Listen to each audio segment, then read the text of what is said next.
Trump also renewed his vow to prevent Iran from building nuclear weapons. The president has ordered a massive U.S. military buildup capable of an attack against Iran, but a third round of nuclear talks between the two countries is expected tomorrow. They were warned to make no future attempts to rebuild their weapons program, and in particular, nuclear weapons. Yet they continue, starting it all over. We wiped it out, and they want to start all over again.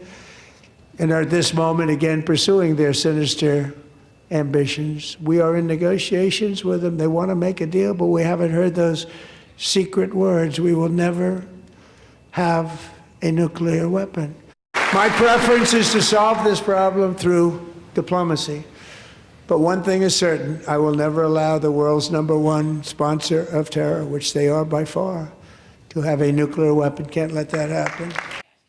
We have more on that question, and we're going to turn to Crystal Gamansingh, who's in our Middle East Bureau. Crystal, American aircraft carriers really appear ready to strike. Where do those talks between Iran and the United States now stand?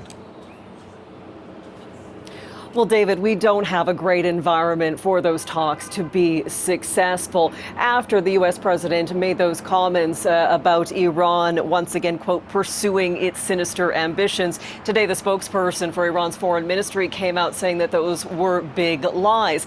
Considering this back and forth allegation denial situation, it's not a great setup to those talks in Geneva tomorrow, the third round of those talks trying to get Iran to agree to a new nuclear deal.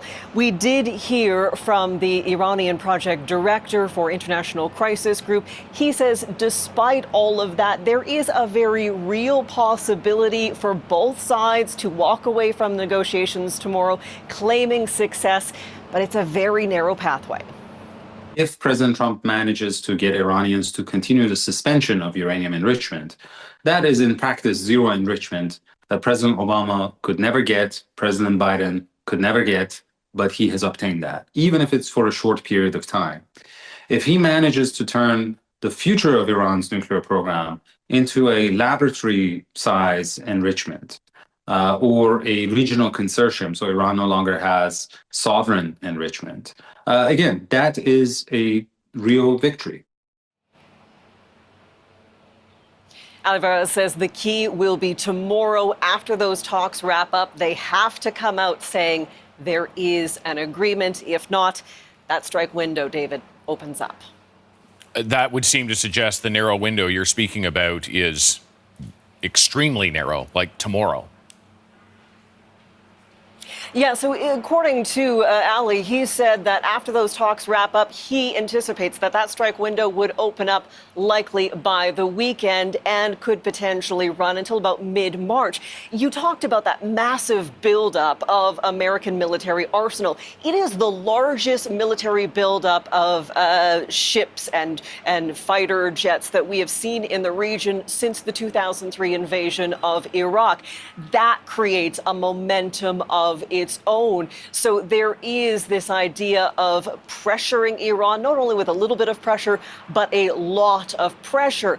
The bet here is that Iran will capitulate. That hasn't happened thus far. And from the Iranian side, there is pushback saying every time they've been slightly flexible, it's only resulted in America or, for example, Israel coming back and demanding more. So the thought could be, if there is a military strike, maybe it won't be short, but rather Iran would push for a drawn-out, very bloody conflict here in the region. Yeah, a little question that if this actually happens, it would not be the one-night deal that Venezuela was. It would be much longer and would likely involve Iran retaliating against other countries in the region. One of those countries, Israel, where you are standing right now. What is being said by the neighbors about whether to attack or not? Well, David, let's start with Israel. We heard the Prime Minister Benjamin Netanyahu say the other day in the Knesset that these are complex and challenging days, that they are prepared for any scenario. Today, we have Turkey, which is opposed to any sort of military action, saying they are looking at potential measures should it come to a conflict situation. There are so many calls for the regional players here, not including Israel, to stick with diplomacy to come up with some sort of agreement, saying the region just can't handle another conflict, David. Crystal Command saying thank you.